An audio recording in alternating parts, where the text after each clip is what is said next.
Hello, beautiful people. Welcome back to my channel. If you hear weird noise, it's just my next door neighbor cutting concrete. So that's just that. Anyways, today I am here to talk about my labor and delivery story. And the reason why I'm doing this is because when I was pregnant, I was terrified about the whole delivery process, and I watched tons of YouTube videos just to get more information, and I watched everything under the sun from epidural, no epidural, C-section, natural, breech, normal. And I watched every situation that could happen just so I felt like I was prepared and knew what to expect in case I had to go through any of those. So, let's get started. It all started Wednesday, August 2nd at 3 o'clock in the morning. I woke up and I was like, I just peed like 40 minutes ago, but as long as I'm awake, I should probably go again anyways. If you're currently pregnant, you'll know what I'm talking about. You gotta pee all the time. So I get up and start heading to the bathroom, and as I'm sitting down onto the toilet, there was just like a gush, like a dam broke and a river was flowing through, and it's like, wow, that's a lot of stuff. I didn't realize I had to pee that bad.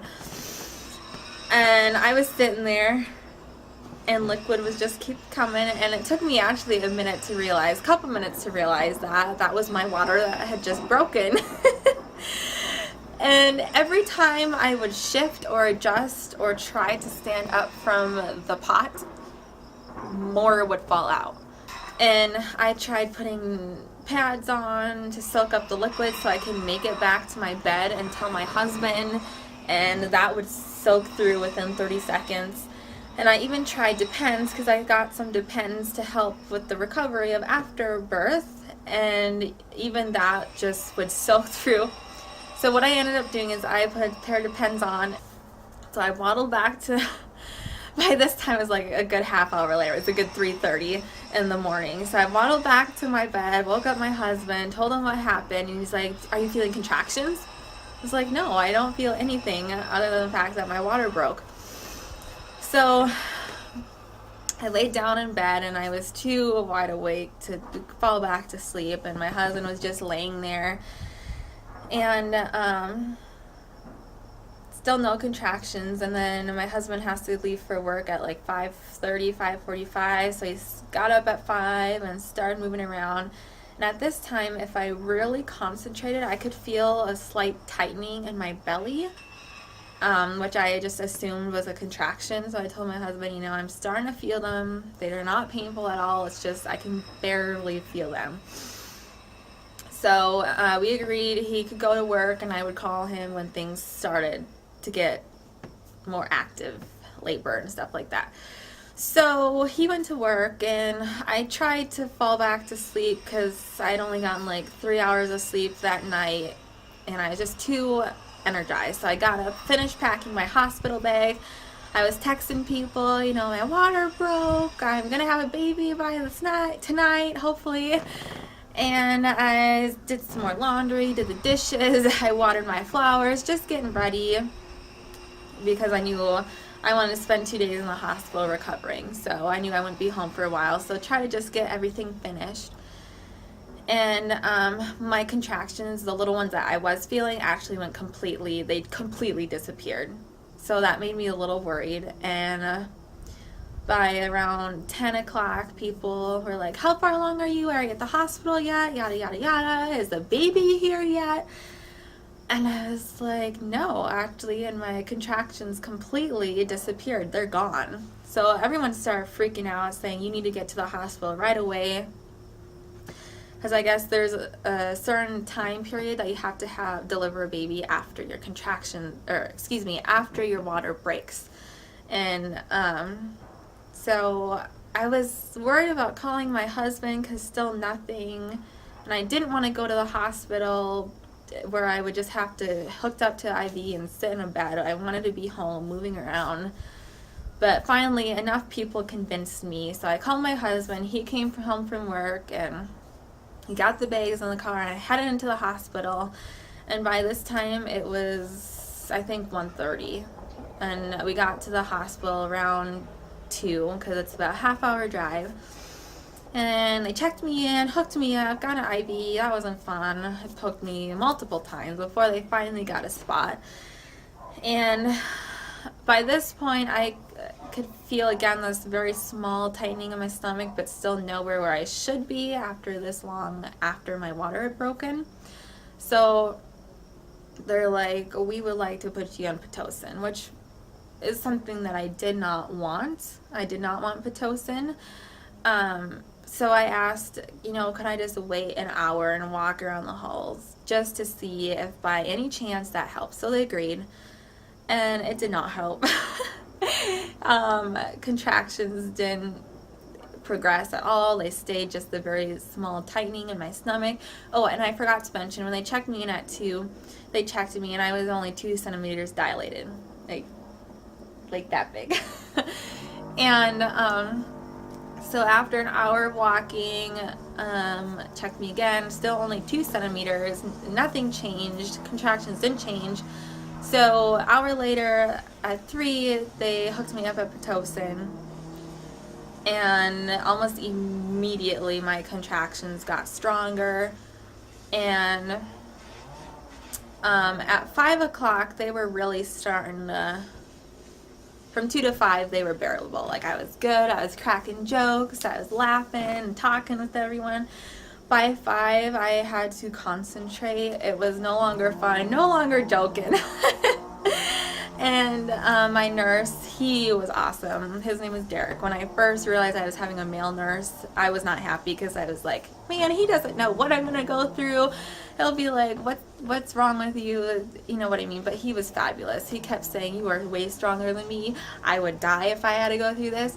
And just him saying that gave me enough boost, like, yes, I'm doing this. It was great. But he said that I could get into the jacuzzi tub. So I got in, and at first it was awesome. My muscles just relaxed, felt like I was floating. But every contraction I had, I would get so miserably hot. So I'd actually have to push myself out of the water. And then when the contraction was done, I would just collapse back in the water, and just me pushing up, down, up, down, up, down. I got so tired where I was like, this isn't working. So I was probably only in there for about 10-15 minutes because my contractions were 1.5 to 2 minutes apart and pretty intense. So I wandered back to the bed, and a couple hours later I was tired. Contractions were very painful, couldn't breathe through them. The only way that I could get through them is I stopped breathing, and I tried to breathe, but I couldn't at the same time. I don't know, if you've gone through this, you know what I'm talking about. And I would rock back and forth. That was the only way I could do it, was just rock. Couldn't breathe, try to breathe, couldn't do it. And my friend Stephanie was texting my husband at this time, just giving me hints. She had already had 2 babies at this time, and she's just giving me hints and stuff of anything that might help me. And she recommended, just get the epidural, save your strength, it'll be so much better. So my husband talked me into getting an epidural. So at 8 o'clock p.m. I decided to get the epidural. And honestly, it hurt way less than when I got my IV. And it could be because I was having very strong contractions, so that pain made any other thing seem like nothing, no pain at all. So I don't know if that makes sense. Because the contractions were so painful, the little poke in my back felt like nothing. There we go, that's better. So then they had a little fold-out chair that they pulled out, and my husband laid down and he went to sleep. And I was honestly afraid to fall asleep because I have a fear of falling asleep and waking up, and when your arm goes numb or your foot goes numb because you slept on it funny, that terrifies me. And I was worried that I would fall asleep and wake up and couldn't feel my lower half of the body, and I was worried I was going to have a panic attack. So I refused to sleep, and finally I would kind of drift off, and right when I was drifting off I would bolt awake again because I was so afraid. But eventually I got used to it, and I never went fully numb, which is weird. And the anesthesiologist checked on me right before he went home, and I was like, I can still feel them, and they're quite uncomfortable. They're a lot better, but I'm still very uncomfortable. And he's like, well, that's weird. So he just checked to make sure it's in correctly, and he added something else. I don't know. I was kind of groggy, so it seemed to me he switched something out or whatever. He's like, see if that's any better. I'll check on you in the morning. And I could always feel it, and I was always very uncomfortable. So I did actually manage to fall asleep, which I'm glad, because I was still very uncomfortable. And the nurses would come in, and I'd wake up every time, and it was a very long night, not a real fun night. And I was playing worship music, and just that helped comfort me. And then, so fast forward to 7:30 in the morning. I'm fully awake now, and my epidural's gone. I could feel everything. It was not fun. So they got the anesthesiologist back, and he's like, it shouldn't have run out quite yet. Like, there should be still some left. I'm like, it's gone. So he gave me another zooped up bag of juice. Give me the juice. Good stuff. And again, same thing. I never fully went numb. And I think at this point, I was only 5 centimeters dilated. And it was well over the 24-hour mark. And when I went into the hospital, they said after 24 hours, we need to do a C-section. So in the morning, I was begging them. I was like, please, I do not want a C-section. That's the last thing I want. Please don't make me have a C-section. And they're like, well, baby's okay. You're okay. So we'll keep monitoring the baby. And as long as he's fine, we're fine with letting you just continue to labor. So long hours go by. 11 o'clock. Finally, they check me. I'm 10 centimeters dilated. I got the go to start pushing. So I start pushing, giving it my all, and they're like, oh, you're doing great, yes. And an hour later, at noon, they're like, I'm starting to see his head. And they're like, do you want to see? And here I'm thinking, like, you can see, like, like this much of the head. It's like, yeah, sure, because I want to see how far along I was. And I could, like, see 3 hairs of my child's head sticking out. And speaking from my personal experience, I wish I went to looked, because all my hope that I had was gone. It's like I was pushing for an hour, already exhausted from just all the events starting from 3:30 the night before, and all my hope was just disappeared, and I felt like giving up right then and there. And I kept pushing and pushing, and I couldn't figure out why he wasn't coming down anymore. So they're like, okay, we're gonna let you sit for half an hour, and we're gonna, go get lunch. And they started talking about eating salads and sandwiches, and I just sat there. And at this point, my epidural was running out again, and I was having these really bad back contractions in my hip. So every contraction, my nurse, they took shifts, so one would stay with me and all the others would go get lunch, and for every contraction they would start rubbing my back, and that was the only pain relief I had. And so half hour, start push again, no progress. I start to run a fever. I have an infection now, so they shove another IV into my other arm, and so I'm still hooked to Pitocin on one arm. Now I have antibiotics in the other arm, and things are starting to get serious because now I have a fever, and then the baby's heartbeat started to go up, and I didn't have enough oxygen, so they gave me oxygen, and just stuff got chaotic. And still, baby wasn't coming down anymore. At this point, I don't even know what time it was. And I was pushing for hours and hours, and they called in the big dog. Okay, she used to be a labor and delivery doctor, and then she went above that, so she was the head of the whole department or something, CEO or some tall big dog like that, okay? And they called her in off the street. She walked in flip-flops and stuff like that, and someone threw her scrubs, and she's like, okay. She watched me push like twice. She's like, this is a problem. Baby is stuck on your pelvic bone. That's why you've been pushing and nothing's been happening.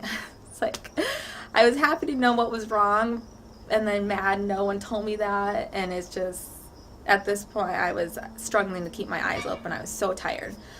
So she's like, this is what we're going to do. We're going to get the baby out. No problems. Let's get started. And she was amazing. She was this little Italian woman. I swear she barely hit 5 feet. And she knew the exact position, because before I was just on my back and they were holding my legs. She knew the exact position to get me in. So she said, we need to get the birthing bar. We need to tilt your pelvis just right to get baby to pop around the pelvic bone and around.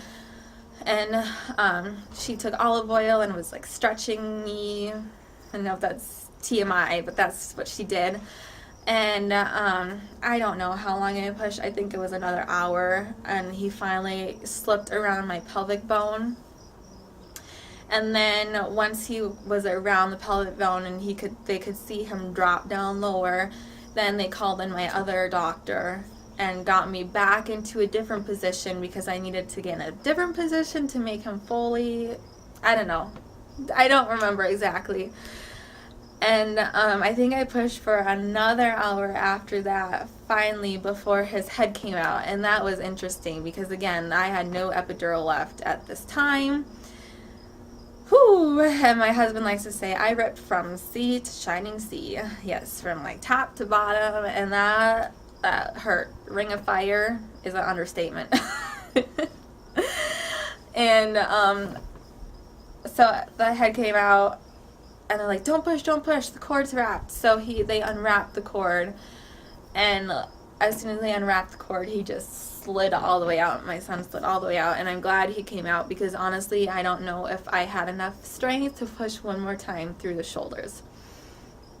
So he came out, put him on my chest, and they were rubbing him, and I was just, I don't know, I think I went into zombie mode. I just laid there and looked at this creature on my chest, and I was looking around the room like, what just happened? And just having him on my chest really hurt my stomach. Like, I was in intense pain in my stomach. So they're like, is it okay if we just take him over to the table and clean him, make sure everything's okay? And I was like, yeah. So they took him off, and I delivered the placenta, and I could hear my son crying, and they rubbed him and brought him over, and as soon as I said, hi honey, don't cry, he stopped crying and he looked at me, and that was just the best feeling ever. And he had these big blue eyes, and he has my nose, and it was just amazing. And they held him right by my head as I was getting stitched up and everything. Oh, he woke up. 1 second. Okay, I'm back, and so is little Munchkin. Yeah, you woke up. So as you can see, he's no longer newborn. He is 10 months old, so this delivery happened 10 months ago. But yeah, pretty much I just got stitched up, and I just laid in bed, and I was just, Josiah was in a little bedside bassinet next to me, and I just stared at him for a long time, just staring at my baby boy, and I finally fell asleep, and yeah, that's that. So that was my labor and delivery, and he is just a precious, precious thing, and I couldn't imagine life without him. And even though it was a horrible 39 hours of my life, the second he was born, it made it all worth it. But thanks for watching. I hope this answers any questions. If you're about to have a baby, good luck, and it will all turn out fine. So please give this video a thumbs up if it helped or you enjoyed it, and please subscribe to my channel, and I will talk to you later. Bye-bye. Say bye. Can you say bye? Oh, can you say bye?